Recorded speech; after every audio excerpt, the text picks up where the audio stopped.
જય માતાજી મિત્રો, સ્વાગત છે આજના નવા વિડીયોમાં। આજે તારીખ છે 13/8/2026 ને ઘણા બધા ખેડૂતો મિત્રોની કોમેન્ટો આવતી હતી કે સાંજના દાંતીવાડા ડેમના તાજા અને લાઈવ સમાચાર લાવો। તો આજે આપણે દાંતીવાડા ડેમ ઉપર એક નજર કરીએ તો બનાસકાંઠા જિલ્લામાં કેટલાક વિસ્તારમાં મિત્રો સારો એવો વરસાદ વરસ્યો છે અને હજુ આગામી દિવસોમાં મિત્રો બનાસકાંઠા જિલ્લામાં વરસાદ રહેશે।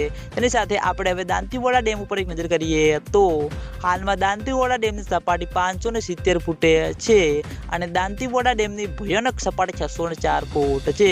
અત્યાર સુધીમાં દાંતીવાડા ડેમમાં પાણીનો સંગ્રહ 25.94% ભરાયેલો છે, એટલે કે મિત્રો કંઈ જ ના કહેવાય। તેની સાથે ઘણા બધા ખેડૂતો મિત્રોની કોમેન્ટો આવતી હતી કે શું દાંતીવાડા ડેમમાં પાણીની આવક શરૂ થઈ કે નહીં। તો મિત્રો હજી સુધી બિલકુલ પણ દાંતીવાડા ડેમમાં પાણીની આવક શરૂ થઈ નથી, કારણ કે મિત્રો ઉપરવાસમાં જેવો જોયો તેવો વરસાદ વરસ્યો નથી અને તેના અંગે જે મિત્રો બનાસ નદીમાં થોડું થોડું પાણી આવ્યું છે તે પણ પાણી મિત્રો હજુ સુધી દાંતીવાડા ડેમ સુધી આવ્યું નથી અને તેના લીધે ખેડૂત મિત્રોના મનમાં ચિંતાલાયક પ્રશ્નો ઉભા થતા જોવા મળી રહ્યા છે કે શું આ વખતે દાંતીવાડા ડેમ તેની સપાટી પ્રમાણે સંપૂર્ણ રીતે ભરાશે કે નહીં। કારણ કે મિત્રો દાંતીવાડા ડેમ તેની સપાટી પ્રમાણે સંપૂર્ણ રીતે નહીં ભરાય તો આગામી દિવસોમાં ઘણી બધી મુશ્કેલીઓનો સામનો કરતો પડતો જોવા મળશે।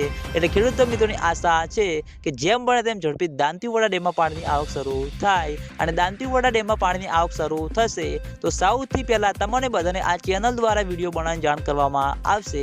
એટલે તમે બધા અમારી ચેનલ ઉપર નવા હોય તો વિડીયોને લાઈક કરી દેજો, કોમેન્ટ કરી દેજો અને ચેનલને સબસ્ક્રાઈબ પણ કરી દેજો। તો મિત્રો જય માતાજી।